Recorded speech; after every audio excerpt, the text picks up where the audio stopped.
Hello everyone, welcome to the Hindu daily prelims analysis dated August 16 2024। अब कोशिश क्या रहेगी कि 6 बजे शाम के 6 बजे से पहले ही द हिंदू और इंडियन एक्सप्रेस का एनालिसिस डाल दिया जाए। ठीक है, तो टाइमिंग्स तुम्हें भी श्योर रहेंगी कि हाँ डाल देंगे। मोस्ट प्रोबेबली ये होगा कि 12 बजे से 1 बजे के बीच में या फिर 6 बजे से पहले। ठीक है, रात में लेट नहीं करूँगा, आज टाइम पे हूँ मैं। तो पहले आर्टिकल की तरफ चलते हैं। देखो, पीएम कुसुम योजना जब भी न्यूज़ में आती है ना, मुझे कुसुम याद आ जाती है। कुसुम कौन है? वो संदीप भैया की गर्लफ्रेंड रहती है एस्पिरेंट सीरीज़ में। ठीक है, अब इसको ऐसे समझो कि उसके गाँव में लोग डीजल यूज़ करके बहुत एग्रीकल्चरल पंप वगैरह चलाते हैं। ठीक है, अब इससे क्या होता है कि कॉस्ट भी फार्मर की बढ़ जाती है और ये पॉल्यूटिंग भी बहुत होता है। तो अब उसने रिक्वेस्ट की संदीप भैया से कि यार कुछ ऐसा करो कि हमारे यहाँ ये सब कम हो जाए। तो उन्होंने बोला कि लो, पीएम कुसुम तुम्हारी योजना लॉन्च कर दी 2019 में, ministry of new and renewable energy ने। ठीक है, अब इसके कंपोनेंट क्या है वो देखते हैं। 3 इंपॉर्टेंट कंपोनेंट है। अभी ये न्यूज़ में इसलिए चल रही है कि कुछ स्टेट्स कह रहे हैं हम इसका डिजिटल इंटीग्रेशन कर देंगे ताकि बेटर इसका इंप्लीमेंटेशन हो पाए। ये कुछ काम का नहीं है। कंपोनेंट देख लेते हैं। तो वो 3 कंपोनेंट है स्कीम के। पहला कंपोनेंट जो है 10,000 मेगावाट का हमें क्या करना है, डिसेंट्रलाइज ग्राउंड ग्रिड। इतनी ही बात समझनी है कि डिसेंट्रलाइज होना चाहिए, ग्राउंड होना चाहिए, ग्राउंडेड होना चाहिए और ग्रिड में कनेक्टेड होना चाहिए। ग्रिड का मतलब क्या हुआ, जो हमारी मेन पावर लाइन होती है जो सब स्टेशन से आ रही होती है, जहाँ से बिजली आती है हमारे घर में, उसमें कनेक्ट कर देंगे इसको। ठीक है, कि एक पर्टिकुलर लैंड का पीस लेंगे, वहाँ पे सोलर वगैरह लगाएंगे, उसको कनेक्ट कर देंगे इसमें। सिर्फ यही बात है। ठीक है, इवन सिर्फ सोलर ही नहीं, और भी रिन्यूएबल एनर्जी के सोर्सेज से भी ऐसे कनेक्ट कर सकते हैं। बाकी 14 लाख हम क्या करेंगे, stand alone solar agriculture pump. Stand alone मतलब ऐसे पंप जो कि सोलर पे बेस्ड होंगे और ये ग्रिड में कनेक्टेड नहीं होंगे। ठीक है, और बाकी कॉम्पोनेंसी क्या है, 35 लाख हमें क्या करना है, ग्रिड कनेक्टेड एग्रीकल्चर पंप। ठीक है, तो देखो 35 लाख ग्रिड कनेक्टेड, 14 लाख जो अकेले सोलर पंप होंगे। ठीक है, और बाकी ये डिसेंट्रलाइज वाला मैंने बता ही दिया। इतना एग्जैक्टली याद ना रहे नंबर, कोई दिक्कत नहीं है, बस इतना पता होना चाहिए कि कुछ तो ग्रिड में कनेक्ट हो रहा है, कुछ अकेले रहेगा और कुछ ग्रिड के साथ कनेक्ट हो जाएगा, बनेगा पंप। ठीक है, अब देखो वुल्बाकिया बैक्टीरिया के बारे में ऑलरेडी प्रीलिम्स में पूछा जा चुका है। इवन इसके बारे में एक आर्टिकल था जुलाई में शायद द हिंदू में, मैंने वहाँ पे भी डिस्कस किया था पूरा डिटेल में। यहाँ शॉर्ट में बता देता हूँ कि देखो इसीलिए रिवीजन बहुत ज़रूरी है कि पढ़ते रहोगे पिछला तो सही रहेगा, याद रहेगा। अब देखो ये बैक्टीरिया क्या होता है, ये मिलता है बेसिकली इंसेक्ट्स के अंदर, और ये इंसेक्ट्स को प्रोटेक्ट करता है अगेंस्ट वायरल इन्फेक्शंस, क्योंकि कम्पीट करता है उस वायरस के साथ, क्योंकि ये भी तो होस्ट बना हुआ है इसके अंदर, इंसेक्ट के अंदर। ठीक, अब जरा इसका देखते हैं, इसका यूज़ हम कैसे कर सकते हैं फॉर कंट्रोलिंग मॉस्किटोज। इमेज से समझते हैं। अब देखो एक टर्म समझते हैं, वेक्टर कंट्रोल स्ट्रैटेजी। जैसे जो हमारा वायरस होता है डेंगू का, ये किसको इन्फेक्ट करता है, पहले ये इन्फेक्ट करता है जैसे फीमेल एडीज इजिप्टी जो हमारी मॉस्किटो है। अब फिर ये क्या करती है, ये करती है ह्यूमंस को बाइट, तो ह्यूमन के अंदर ही आ जाता है वायरस। तो इसका कैरियर कौन हुआ वायरस का, ये हुई ना, तो इसको बोलते हैं वेक्टर। अब इन्हीं के कंट्रोल को, मतलब चाहे इनको इनको एलिमिनेट कर दें या इनकी पॉपुलेशन को रिड्यूस कर दें, उसको बोलते हैं वेक्टर कंट्रोल स्ट्रैटेजी। ठीक है, तो वुल्बाकिया मेथड जो है वो एक वेक्टर कंट्रोल स्ट्रैटेजी है। ठीक है, अब इसमें देखो दो कई तरीके से हो सकता है, बट देखो एक तरीका हम डिस्कस करते हैं यहाँ पे जो आर्टिकल में दे रखा है। अब वुल्बाकिया बैक्टीरिया को हमने इंजेक्ट कर दिया एडीज इजिप्टी के एग्स के अंदर। ठीक है, अब ये एग्स से जो बना हमारा मॉस्किटो वो क्या है, वुल्बाकिया बैक्टीरिया से इन्फेक्टेड है।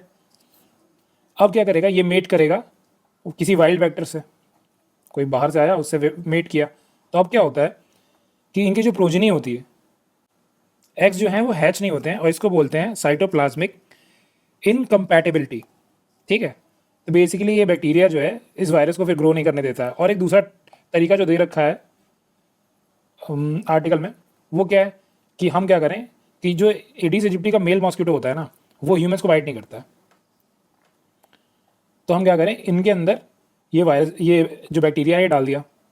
अब ये क्या होगा, मेल जाके फिर मेट करेंगे फीमेल के साथ, और जो इनकी प्रोजनी बनेगी फिर से वो सेम चीज़ हो जाएगा। तो ये एक और तरीका हो गया। ठीक है, नेक्स्ट चलते हैं। अब देखो वेक्टर कंट्रोल मेथड मैंने समझा दिया, और WMEI स्ट्रेटजी ये याद रखना है। जो अभी यही जो हमने काम किया था ना अभी मेल्स वाला, कि मेल्स को इन्फेक्ट किया फिर उन्होंने ऐसे किया, उसी को बोलते हैं ये स्ट्रैटेजी। ठीक है, तो ये याद रखना है कि वेक्टर कंट्रोल से रिलेटेड ये स्ट्रैटेजी है। और एडीज इजिप्टी जो मॉस्किटो है ये क्या क्या कॉज करता है, ये डेंगू भी कॉज करता है, चिकनगुनिया भी कॉज करता है, जीका भी कॉज करता है। ठीक है, ये याद रखना है। नेक्स्ट चलते हैं। अब देखो सोलर साइकिल क्या होती है। सन जो है वो कंपोज्ड है चार्ज पार्टिकल्स का, ठीक है, उसके अंदर चार्ज पार्टिकल्स हैं जिसकी वजह से मैग्नेटिक फील्ड है, ठीक है। अब ये मैग्नेटिक फील्ड क्या होता है, एक साइकिल के फॉर्म में रहती है, कभी कभी बहुत ज़्यादा हो जाएगी, मैक्सिमम पहुंच जाती है, और फिर ये कभी कभी बहुत मिनिमम पे आ जाती है, ठीक है। तो ये जो साइकिल है मैक्सिमम मिनिमम की, ये 11 साल में कंप्लीट होती है, 11 ईयर्स में, ठीक है। तो इसी को बोलते हैं हम सोलर साइकिल, कि मैक्सिमम पे जब रहेगी मतलब बहुत ज़्यादा मैग्नेटिक एक्टिविटी हो रही है। और ये पता कैसे चलता है, सन स्पॉट्स के थ्रू। सन स्पॉट्स बेसिकली क्या होते हैं, कूलर रीजन्स होते हैं जहाँ पे मैग्नेटिक फील्ड जो है का एमिशन जो है बहुत ज़्यादा हाई है, कूल है, और मैग्नेटिक फील्ड का एमिशन बहुत हाई है, और इनको सन स्पॉट्स क्यों बोलते हैं, क्योंकि डार्कर दिखते हैं। तो इनसे पता चलता है अगर सन स्पॉट ज़्यादा है मतलब मैक्सिमम पे है, और सन स्पॉट्स कम है मतलब मिनिमम पे है। अब सोलर साइकिल समझ लिया हमने। एक बार पिक से समझते हैं कि सोलर फ्लेयर कैसे इंपैक्ट करता है हमारे अर्थ को। अब देखो सोलर फ्लेयर हो गया, कोरोनल मास इजेक्शन हो गया, समझ लो बस इसका मतलब यही हुआ कि चार्ज पार्टिकल बहुत तेज स्पीड से निकल रहे हैं, ठीक है। अब ये क्या करते हैं, हमारे अर्थ के अराउंड होता है ये मैग्नेटोस्फेयर। अब इसको क्या करते हैं, ये इस पर इम्पैक्ट करते हैं इतना ज़्यादा कि बेंड हो जाता है, इवन बहुत क्लोज आ जाते हैं फिर ये अर्थ के ये चार्ज पार्टिकल्स, ठीक है। और फिर क्या होता है, हमारा अर्थ की जो मैग्नेटोस्फेयर होता है उसे डिफ्लेक्ट कर देता है पोल्स की तरफ। अब पोल्स पे जाके एक चीज़ कॉज करते हैं फिनोमेना को, जो कि अगर आर्टिक पोल पे हो रहा है तो इसको बोलते हैं ऑरोरा बोरियालिस, ठीक है। बोरियालिस कैसे याद रखना है, देखो जो हमारा इधर वाला नॉर्थ वाला आर्टिक वाला रीजन होता है इसमें बोरियल फॉरेस्ट मिलते हैं, तो बोरियालिस ही हो गया। और नीचे वाला ऐसे याद हो जाएगा, ऑरोरा ऑस्ट्रेलिस। ये कुछ नहीं है, ऊपर बस एटमॉस्फेयर में लाइट्स चमकती हैं, ठीक है, उस पार्टिकल के इंटरेक्शन की वजह से। अब ये देखते हैं कि इसकी वजह से दिक्कतें क्या आती हैं इस सोलर फ्लेयर्स की वजह से, जिसकी वजह से हमें इसे स्टडी करना पड़ रहा है। अब हमने इतना अभी पढ़ा क्यों, इसलिए पढ़ा क्योंकि ये क्या करता है, जो हमारे सोलर फ्लेयर्स होते हैं ये इम्पैक्ट कर देते हैं हमारी कम्युनिकेशन सैटेलाइट्स वगैरह को, ठीक है। इवन ये एस्ट्रोनॉट्स को भी उनके जो डीएनए है उसको अल्टर कर सकते हैं, ठीक है। पावर ट्रांसमिशन को भी इम्पैक्ट कर सकते हैं, जो हमारी इलेक्ट्रिक ग्रिड्स होती हैं। ये यूपीएससी में क्वेश्चन आ चुका है प्रीलिम्स में, ठीक है, कि जियोमैग्नेटिक स्टॉर्म्स का असर क्या होता है अर्थ पे। तो जियोमैग्नेटिक स्टॉर्म्स क्या हुआ, वही जो मैंने बताया ना कि सोलर फ्लेयर्स निकली और उसने जाके मैग्नेटोस्फेयर को बेंड कर दिया, उसी को बोलते हैं जियोमैग्नेटिक स्टॉर्म, ठीक है। तो इसके इम्पैक्ट की वजह से इसे पढ़ना जरूरी है। अब क्या हुआ है कि कोदाई कनाल में हमारी एक सोलर ऑब्जर्वेटरी है, 125 साल पुरानी, अभी इसी साल उसने 125 साल कंप्लीट किए हैं, ठीक है, जिसका नाम क्या है, कोदाई कनाल सोलर ऑब्जर्वेटरी। 125 ईयर्स हो गए इसको। अब देखो क्योंकि इसके इतने साल हो गए तो इसके पास डेटा बहुत सालों का है। तो ये क्या कर रहा है कि इसने ये बोला है कि हम एम्पलीट्यूड बताने वाले हैं, कुछ सालों में प्रिडिक्ट करने वाले हैं कि नेक्स्ट सोलर साइकिल का एम्पलीट्यूड क्या होगा उस डेटा के बेसिस पे। और हेल्प कौन कर रहा है, इंडियन इंस्टीट्यूट ऑफ एस्ट्रोफिजिक्स। ये कहाँ पे है, इसका हेडक्वार्टर है बेंगलुरु में। ये बेसिकली एक ऑटोनॉमस रिसर्च ऑर्गेनाइजेशन है, किसके अंदर, ministry of science and technology के अंदर, ठीक। बस इतना ही काम का था। अब देखो इस आर्टिकल में कुछ भी ऐसा नहीं दे रखा है जो तुम एनवायरनमेंट में नहीं पढ़ोगे, तो ऐसे आर्टिकल छोड़ देने चाहिए क्योंकि ये स्टैटिक में ज़्यादा अच्छे से कवर्ड होंगे, ठीक है। बाकी पर्टिकुलेट मैटर 2.5 का दे रखा है, तो इसकी साइज़ क्या होती है, 2.5 माइक्रॉन होती है, और ये इतना छोटा होता है कि इट कैन डिफ्यूज़ और हमारे ब्लड स्ट्रीम में एंटर कर सकता है, इवन डिफ्यूज़ कर सकता है स्किन को भी थ्रू, मतलब जो स्किन है उसको ऐसे डिफ्यूज़ करके पास कर सकता है, ठीक है। जो PM10 होता है वो नहीं कर पाता ये चीज़। बाकी एक चीज़ दे रखी है, कॉर्पोरेट एवरेज फ्यूल इकनॉमी, ये कार्स के लिए है, कुछ नॉर्म्स हैं। देखो अभी ये ड्राफ्ट स्टेज में है इसलिए काम के नहीं है, बस वर्ड एसोसिएशन पता होना चाहिए। बाकी ब्यूरो ऑफ एनर्जी एफिशिएंसी दे रखा है, ये क्या है, ये एक स्टैट्यूटरी बॉडी है, कौन से एक्ट के अंदर, एनर्जी कंजर्वेशन एक्ट के अंदर जो 2001 का है उसके अंदर स्टैट्यूटरी बॉडी है। और ये किसके अंदर आती है, मिनिस्ट्री ऑफ पावर के अंदर आती है। और एक ये इंडेक्स भी रिलीज करती है, state of energy efficiency index, ठीक है। तो प्राइम मिनिस्टर ने कहा कि हमें सेकुलर सिविल कोड लागू करना चाहिए, ये बात कर रहे थे यूनिफॉर्म सिविल कोड की, ठीक है, नाम इन्होंने चेंज कर दिया। अब इससे पहले जानो कि पर्सनल लॉज क्या होते हैं। अब पर्सनल लॉज ऐसे लॉज होते हैं जो तुम्हारी पर्सनल लाइफ को गवर्न करते हैं। आई एम सॉरी बट ऐसे ही डिफाइन कर सकते थे इसे। पर्सनल लाइफ में तुम्हारे क्या क्या आएगा, जैसे कि मैरिज हो गया, डाइवोर्स हो गया, मेंटेनेंस हो गया, एडॉप्शन हो गया, फिर उसके बाद सक्सेशन का लॉ हो गया। तो इन सब लॉज को बोलते हैं पर्सनल लॉज, ठीक है।